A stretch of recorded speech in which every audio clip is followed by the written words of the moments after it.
Unusual times such as this can test our mental resilience and overall well-being.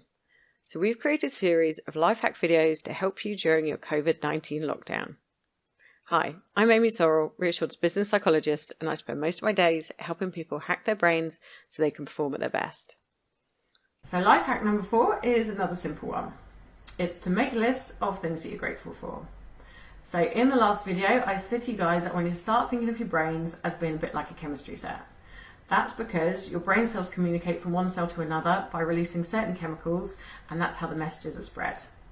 What I also said last time is the fantastic thing is we can do certain things that actually impact this for the positive, increasing our mental well-being and our mood.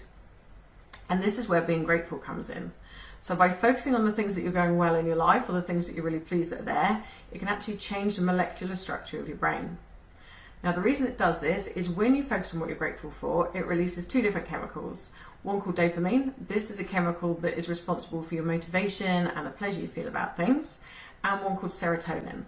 This is sometimes known as the happy hormone, but it's the chemical in the brain that impacts your mood and your overall well-being.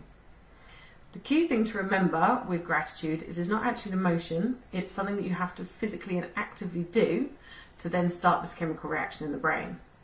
The fantastic thing is, once you start focusing on these things, because the brain likes it and it's releasing these positive chemicals, your brain starts to search more and more for these things.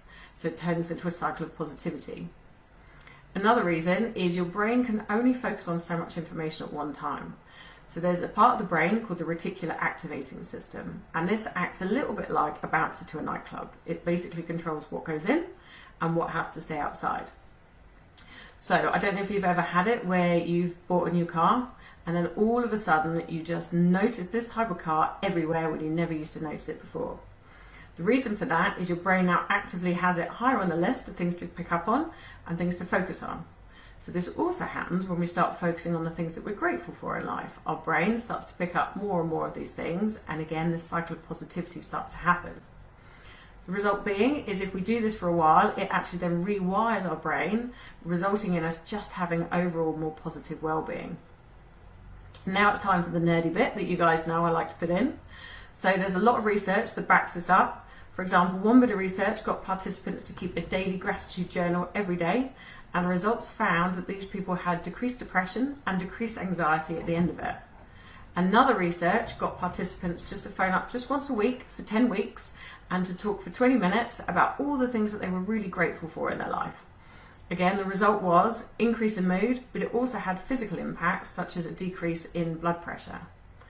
So what I want you guys to do is for the next week, start keeping a list every day of just 5 things that you're grateful for. And what I want you to do, as I said last time, is just start noticing how this impacts your mood. Another trick you can do is if you're struggling to sleep, you can actually start running through all the things that have happened in the day that you're grateful for. Even if to start with, the only thing you can think of is the cup of coffee that you had in the morning that helps you wake up, just start there and then just notice as your brain will start to pick up more and more of these positive things. So I want you to give it a go and see how it feels.